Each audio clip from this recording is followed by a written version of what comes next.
Hey guys, Eric here from Jeff Max Supply. Today we're going to talk a little bit about router bits. We're going to talk about some of our favorite router bits. We're going to get into a few tips and tricks and what you should be using at home. We've kind of broken them up into four subcategories. What we will do is talk about the differences in the router bits, the edge profiling bits, as well as specialty bits. We'll get into some template and pattern bits, and then we will also get into flush trim bits. We'll talk about how those correlate to utilization in your shop and some of the tricks that maybe make it a little bit easier for you to use them at home. Always do your research on what the proper way to utilize your specific router or your router table is, and make sure that you're following the safety protocols by that company. We offer in our shop Amana router bits from Amana Tool Company. Those are our preferred router bits in the shop. So with the edge profiling router bits, two of the more popular styles out there are the roundover as well as the chamfer. The roundover is exactly what it sounds like. You're adding a rounded edge to your finished workpiece. These are one of the last steps that you're going to complete before applying finish. And one of the reasons why you want to use a high quality router bit, because I don't want my sanding to end up ruining my edge profile. One of the biggest flaws that you can have with a chamfered edge, which is just a nice flat hard line, is by sanding out the corners. You don't get that crisp look that you're going for with a chamfer, and then you kind of have somewhere between a roundover and a chamfer. So keeping in mind that you're doing this as one of the last steps, quality of router bit in this particular application is very, very important, which is again why we recommend the Amana Tool router bit. As you continue through your project, you're going to start dulling your bit slightly. When you dull your bit, you get it hot, it continues to dull, and what happens is that bit then begins to burn or not cut as well. Either one of those things can cause big defects in your project. Now you're going in, you're trying to either hand sand out the defects that have been caused by a cheaper router bit, or you're having to reroute, reprofile, recut, all the things that you don't want to do. I don't want burn. I don't want chatter. I don't want a lot of the things that are associated with a cheaper router bit. Keep that in mind as you move forward. One of the things that we wanted to show was kind of the difference between a rough piece of lumber versus something that is finished. You'll notice on this piece of white oak, you've got some very hard corners here. You're not going to want to leave that unfinished rough looking edge. You can notice the nice little 1/8 inch roundover that was done to this piece. It gives it like a nice finished feel here, a nice finished look to the piece. That was created with this 1/8 inch roundover, very small, very subtle, and just one of those things that just adds that nice little detail that makes your pieces pop. That particular roundover also comes in a 1/4 inch bit as well as a 1/2 inch. And when I talk about 1/4 inch and 1/2 inch, I'm talking about the size of the radius. I am not talking about the diameter of the shank. Those things we'll cover in just a bit as we talk a little bit more in depth about some of the other router bits. However, this 1/4 inch bit, you probably could get away with using on this particular piece. It's going to give you a nice rounded profile. I would not recommend using a 1/2 inch roundover on a piece of wood that is somewhere between a 1/2 and 3/4 of an inch thick. What you're going to end up with is just a massive, massive curve that kind of meets in the middle, gives you an awkward shape. So when buying your router bits, keep in mind what thickness of wood you're going for, as well as kind of that finished look. You take something very, very small, like that chamfer bit. I believe this is a 1/8 inch chamfer. Run it along this profile, as well as a small detail that you'll notice, these corners have been chamfered as well. It looks nice, and it's something that can be a finished product relatively easily without much work. Heat kills your router bits. It's going to dull out very, very quickly. And from there, it's going to cause you some problems. More tear out, more burn. In order to avoid some of that, you don't have to have the entire bit sticking out of your router. You can have just a 1/4 inch or an 1/8 of an inch of that bit sticking out of the router. Even with this 1/8 inch roundover, I would do that in 2 passes. It puts less stress on my bit, less stress on my router. I'm going to be able to keep that router bit for a longer period of time. In grain, things of that nature can cause kickback. Going the wrong direction can also cause kickback. You're going to want to make sure that you're feeding in the proper direction, whether you're using a router table or whether you're using a handheld router. So there's a tip to save you some time, some money, and some work pieces. There are a few different shank diameters of router bits, and it's going to be specific to your router, your application, whether it accepts 1/4 inch or 1/2 inch router bits. But you'll notice the difference in shank diameter and shank size here. This router bit with a 1/2 inch shank is definitely not going to fit into our trim router. Typically, routers that accept a 1/2 inch shank router bit have a larger motor. It makes it a little bit easier. You're going to get less flex with your router bit. So those are all things to keep in mind when choosing not only your router bits, but your router as well. The next set of router bits that we're going to talk about are our pocketing router bits, or at least that's what I personally call them. That's going to be a router bit where you're going to use with something like a valet tray template or potentially to do some inlays. You could also use it to put a design or an inlay, whether it be epoxy or wood, into your piece. But you're going to want, for the most part, a top bearing router bit for pocketing out any of these valet trays. You can take this 4722-S. It's the most popular bit that we have. You can outline the outside of your template, and that gives you, instead of a pencil drawn line, an area that you can then cut the outside of your line that you've created with your router bit. You cut the outside of the line, and then you can flush trim up to that line because you've given yourself a nice flat surface. You can utilize that to outline your piece with that particular router bit. These pocketing bits, some people call them bowl carving bits. There's a few different names and a few different variations that are out there. But one of the things that you're going to want to do is, first of all, if you have a template or you have some inlay, something that you want to get into your wood, but you don't want to go all the way through, one of the things that you're going to want to figure out first is how deep it is that you want your inlay to go, how deep you want your epoxy to go, how deep you want any of these things, because all of those are going to dictate the size of the router bit that you're going to choose. This bowl tray dish with the upper ball bearing. So this particular bowl tray, you notice very closely here on the bottom corner, it's got a rounded edge on it. So what that's going to give you is a nice soft rounded shape in the bottom of your dish or your valet tray. If you look at this guy here, this is a Deo or a clean out bit. It's got a very sharp square corner. That very sharp corner is going to create a 90-degree angle on the bottom of your piece. Now, with that being said, sanding the inside of a valet tray like this guy is going to be a little bit more difficult than one of our larger 14-inch, 18-inch valet trays, because of the fact that that 90-degree corner on the inside is going to be very, very difficult for you to sand, where something with a nice little round or concave shape is going to give you the ability to kind of hand sand, soften those lines, and not give you nearly as much trouble. However, this bowl bit, not going to be a great option for doing inlays. You'll notice that the bottom of our inlay is very square. It's a 90-degree angle. It's just not going to give you a good proper seat if you're utilizing a bowl and tray bit for an inlay. One of the tips and tricks that I will give you when you're pocketing out something, whether it's for a valet tray, whether it's for an epoxy inlay, we talked about the stress and pressure that we put on this 4722-S, breaking the bit. Relatively common with this bit if you're using it incorrectly in order to snap it at its weak point here. So with that being said, one of the things which I would recommend is taking a small drill bit, a small Forstner bit, any of those things, and giving yourself a pilot hole. These router bits will plunge, but what's going to happen is you're going to put a ton of stress, a ton of pressure, a ton of heat on that router bit. A much simpler way is to use that Forstner bit, hog out as much material or carve out as much material with that Forstner bit as possible, making sure you're setting the depth of your Forstner bit slightly more shallow than what you're going to want to go with the router bit. Use this router bit, this 4722, or any of these router bits, use them as a cleanup. A Forstner bit set is relatively inexpensive. Utilizing that pilot hole, you can start working out softly, making sure that you're not taking a lot of material. An additional tip that I will give you is that they say that you should be taking 1/2 of the diameter of your shank as your pass in hogging out material. This is not your shank. This is the cutting head. If you're taking out half of this, thickness-wise, you're taking out 1/4 inch of material. That is the full diameter of your shank. You're putting a lot of stress, a lot of pressure, a lot of heat. You're probably not getting a good cut. You're bogging down the motor on your router. Half of the diameter is about the amount of material that you want to take. With these pocketing bits, I don't want to plunge and go the entire depth. I want to plunge and go about 1/4 of the depth. I want to do my pockets in 3 to 5 passes. I don't want to do it all in one pass.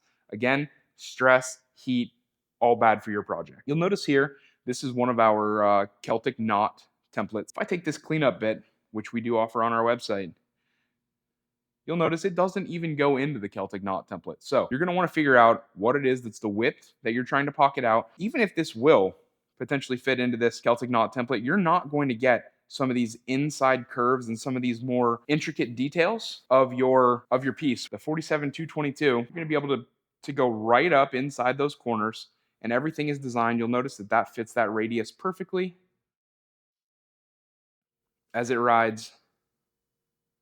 All of our templates are designed around this router bit. Our inlays and our inlay templates, you could potentially use something that's a little bit bigger. It rides nicely inside the template. It's going to allow you a little bit faster and less stress on your smaller bits. So choose the right size bit that's applicable to your project. With our inlays, you'll notice a couple of different thicknesses. You can also utilize our templates to make your own inlays. However, requires a little bit of woodworking skill. So let's say that this dolphin is a template that you want to use and you want to do a wooden inlay for this particular dolphin. Almost all of our templates from Jeff Max Supply that are supplied by Empire come with the insert that comes inside of your template. You're going to get all this little bottom detail in the tail. You're going to get into the bottom of the fins. You're going to get all those things. Now, I would probably use my smallest bit. I would create my outline. I would get some of these smaller spaces where the tail narrows. I would get some of these smaller spaces at the bottom of my dorsal fin and pectoral fins. And then I would go back, I'd use my bigger bit, and I would hog out the rest of the material. Save this bad boy for your outlines, save it for your fine detail work. I would not utilize it to hog out this entire piece. Now, when we talk about doing the inlay of a dolphin, basically all we're going to do is we're going to take this dolphin, that's the interior piece of our template. We're going to use the 4722 bit. You'll notice that it also fits the exterior profiles here very well. The only place it doesn't do a great job, right in here, as well as kind of right in this corner here. This one, not as much. So what I would probably recommend you do, I would trace it first. I would trace this onto my piece of wood. I would stick it down with my template tape, which you can also find on our website. I would outline it with the nice little profile bit that I have. Anything that doesn't line up perfectly, anywhere that I didn't quite get to my pencil line, gonna require a little bit of woodworking, but after all, you are woodworkers, right? So I would take my chisels, I would chisel out that nice little inside corner, giving myself a perfect wooden inlay that will fit perfectly into the recess that I've carved out with my template. One of the things that we get a lot of calls about is router bushings. It's a little brass piece typically that fits around the insert hole on your router. And what it does is it rides along the inside of something, typically a pattern, a template, etc. However, what happens is it creates a 1/16 to an 1/8 of an inch gap between the inside of your template or the outside of your template and where the actual cutter is cutting. Our templates are not necessarily geared towards the use with router bushings, so you're going to want to utilize a bit with a bearing where the bearing rides directly on the template. That's going to allow you to get full cut all the way to the edge, therefore giving you the exact profile of the template. The next set of bits that we're going to go to are flesh trim bits. There are a lot of different sizes, a lot of different styles, a lot of different orientations and setups for flush trim bits, but these bits are typically created to ride around that outside profile, giving you a nice, clean, machine-looking finish, a CNC finish, without a CNC machine in your shop. As with any of the other router bits, size, profile, diameter, those are all very important things. Not necessarily as big of a deal which diameter or which size flush trim bit that I choose to use on a handle template like this. This is going to ride relatively easily, maybe a little bit less detail here in the corners, but it's going to give me the ability to chew a little bit more material. Now, just because this bit is 2 to 3 times as wide as the other spiral bits does not mean that this will take 2 to 3 times the material. Again, diameter of the shank, not diameter of the cutting head. These are straight cut flush trim bits. You'll notice that they look a little bit different. One has the bearing on the top of the bit. It's a top bearing bit. One of them has it on the bottom bearing bit. So two very different purposes, technically. I would use the one with the bearing on the bottom.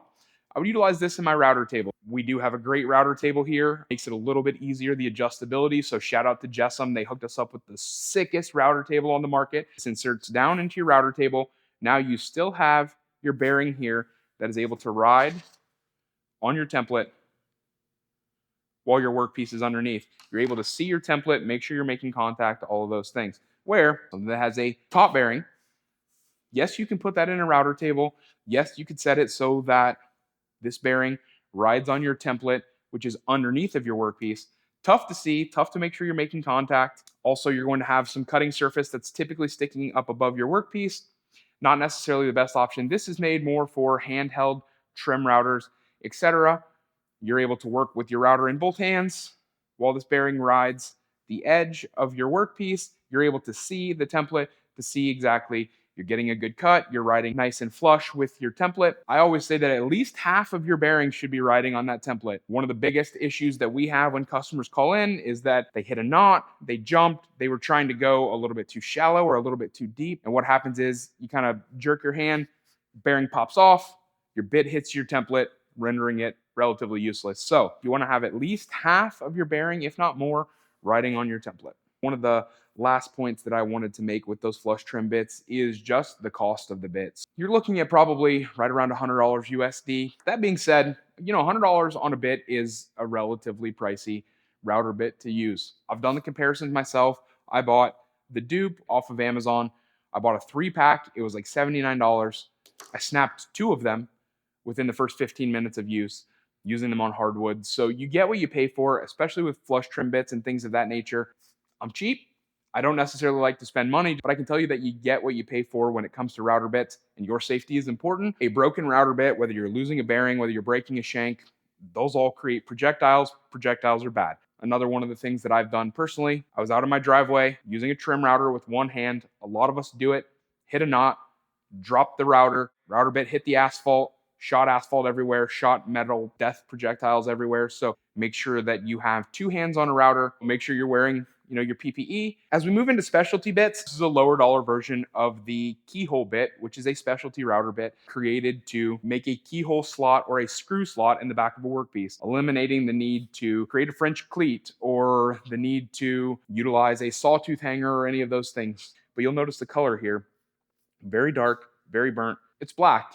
It's going to be really hard to create a keyhole that's functionable, serviceable, that doesn't create a lot of burn, a lot of tear out, etc. So specialty bits, you may be able to get away with buying a less expensive version. I still don't recommend it. You're not going to get a lot of uses out of it. I always recommend getting the Amana tools out of the gate. It's going to cause you less headache, less problems. For example, another specialty bit that we offer is this 1/2-inch diameter dovetail bit. What this allows you to do is, yes, you can create dovetails, not necessarily for joinery purposes. You can utilize this dovetail bit. You can run some dovetails in your work surface, your work table. There are clamps out there specifically made that ride in those dovetails. And what you can do is make yourself a clamp down or hold down table that's a little bit more serviceable in your shop. Some of the other bits, and I wouldn't necessarily call them specialty bits, but start with the Cove bit. This Cove bit is, for all intents and purposes, it's an edge profile bit. But what it allows you to do is create a cove on the edge of your workpiece. We utilize these in our shop for handholds on cutting boards, on charcuterie boards, on anything that doesn't necessarily have a wooden handle or metal cabinet pulls. We utilize this to make some finger space underneath of your boards. This, partnered with some rubber feet that we offer on our site, gives you a nice, clean, finished look. So not necessarily a specialty bit, but kind of a special purpose for us around here. One of the bits as well that is more specialty is this bullnose bit. You'll notice it does not have a router bearing anywhere on it. This bit, typically we will use in the router table. We will set up 2 stops on our router table. Take your piece vertical, make yourself some handholds in the end of that board, increase the height of the bit, go a little bit deeper. It gives you the ability to make some inset handholds, but you're definitely going to need a router table for this one because there is no bearing. There's nothing for it to ride on. You're going to want to utilize your stops and the fence in order to create those handholds. There's a whole list of router bits out there. We've got somewhere between 10 and 15 on our website currently. There are a lot of the ones that we use in our shop. I would highly suggest you go take a look. If you have questions, definitely shoot us a DM, shoot us an email, call us, let us know what kind of questions you have. Hopefully this helps you be a little bit safer, make a little bit better decision, and understand router bits just a little bit better.